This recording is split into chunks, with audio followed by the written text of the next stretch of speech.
দেখেন, আপনি যখন নামাজ পড়েন নাই, আল্লাহ পাক কিন্তু আপনাকে ধ্বংস করে দেন নাই। আল্লাহ পরম করুণাময় আপনাকে হেদায়েত দিয়ে নামাজি বানিয়ে দিয়েছেন। জীবনে অনেক পাপ করেছেন, ইনস্ট্যান্ট আল্লাহ পাক শাস্তি দিতে পারতেন, আল্লাহ পাক দেন নাই। আল্লাহ আপনাকে ভালোবাসেন, আল্লাহ আমাকে ভালোবাসেন। আল্লাহ পাকের এই ভালোবাসার ঋণটা শোধ করার জন্য হলেও নামাজি হয়ে যান। আল্লাহ পাক তৌফিক দান করুন। রিজিক নিয়ে প্রতিটা যুবক টেনশন টেনশন আর টেনশন। কি করব, কি খাবো আর কি পড়বো, কি কবে চাকরি পাবো আর কি ব্যবসা করবো, সারাদিন রিজিকের টেনশন। এই যে দারিদ্রতার ভয় আর রিজিকের ভয় দিয়ে তারা তোমাকে আল্লাহর পথ থেকে সরিয়ে দিয়েছে। ভালোবাসা আল্লাহর পক্ষ থেকে আসে। কখন আসবে? যখন আপনি হালালের উপর থাকবেন, যখন আপনি বিয়ে করবেন হালাল ভাবে।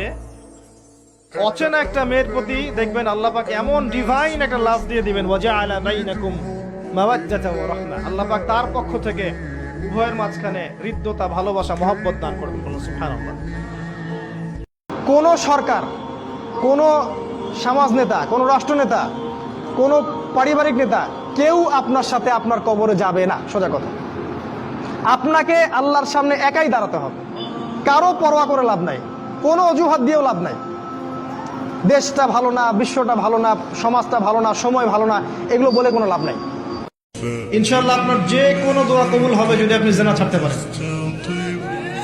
আল্লাহ পাক বলেছেন, ওয়ালা তাকরাবু জিনা, ধারের কাছেও যেও না। করোনা নয়, ধারের কাছেও যেও না। আর আমরা বলছি কাছে আসার গল্প। এরা কত বড় লম্পট, চিন্তা করে দেখেন।